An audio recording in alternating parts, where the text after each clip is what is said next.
I thought I knew what I was doing. Like, I really did. This doesn't actually have lead in it, but it still drove me absolutely crazy. I don't know if I've said this out loud yet, but painting with squeeze bottles really sucks. Hey y'all, I'm Drake and this is Drake Makes Art. Oh boy, this video. So I'm filming this intro after I have completed the project, and I feel like I need to prepare you for it. I thought I knew what I was doing. Like, I really did. For context, I've actually done this kind of project before. I've done it on a grander scale than what I take on in this video. So in this video, I take on glass painting, which, like the name implies, you take a piece of glass and you paint on it. You have to use special paints. I use gallery glass. I've done this with massive pieces of acrylic before. And for some reason, this one was just really hard. Actually, I know exactly what the reason was, and I'll get to that in a second. But to start off, Legend of Zelda Tears of the Kingdom just recently came out, and I've been playing it, and I've been enjoying it. It's been great. And so when I got this piece of glass, I was like, ooh, it'd be really fun to make a stained glass piece that was Legend of Zelda themed. And so that is what I'm going to be creating in this video. So I hope you enjoy it, and let's get started. So the first step to creating a glass painting actually doesn't have anything to do with glass or painting. The first step is to create a template that you can trace onto the glass. So to do this, I opened up Photoshop and started by creating this Gothic arch shape. Then I added the iconic Triforce emblem to the center of the canvas and a couple of Hylian crests at the top. Then I traced a reference of the Master Sword, and I actually had to redo it a couple times to get all the details just the way I wanted them. Then I went around the edge of the frame and divided up the border into smaller shapes, then went through and did the same thing to all my drawings so far. At first I debated whether I should break up the areas like this, because I thought it might get a little crowded once I started doing line work with the paint. And it turns out I was right, but I'll share a little bit more on that in a minute. Now it's time to put in my character references, trace them, and break them up so that they have that stained glass look.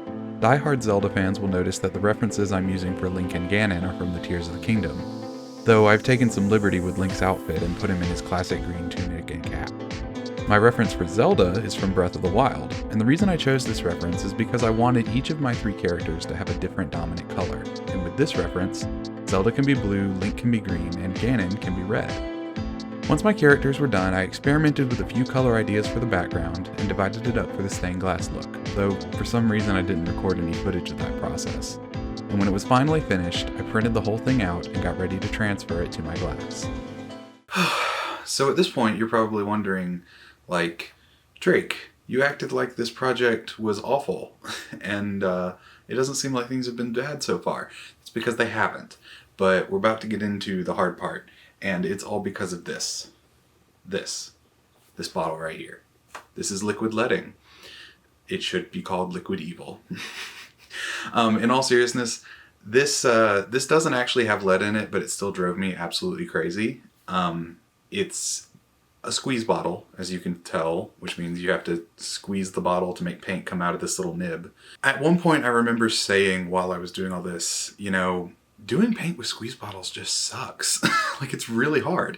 Yeah, brace yourself, because it's about to get real hard. I started by outlining my main elements first. The border, the arch, the Triforce, and the main outlines of my characters. And I realized very quickly that this liquid leading was going to be a bit of a headache.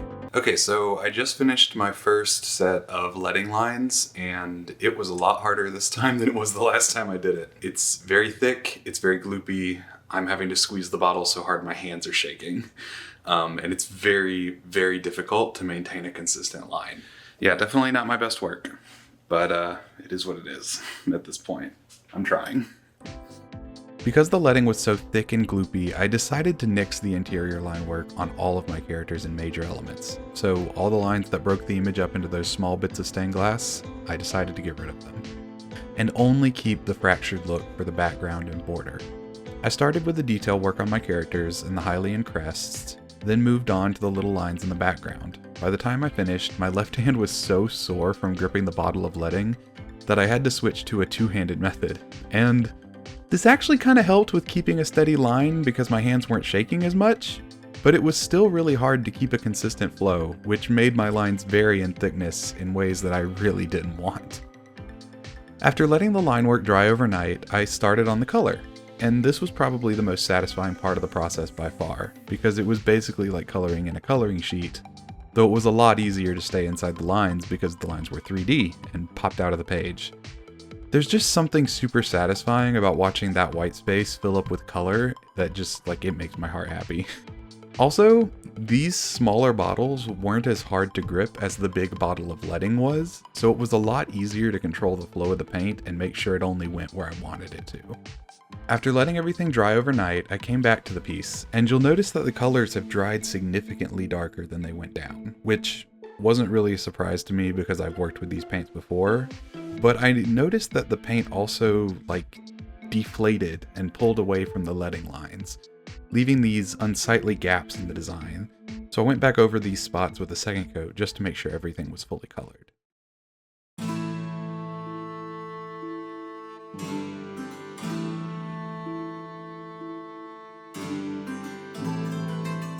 And here is the final result. Overall, I think this was a pretty decent start, especially considering this was my first time using the liquid leading.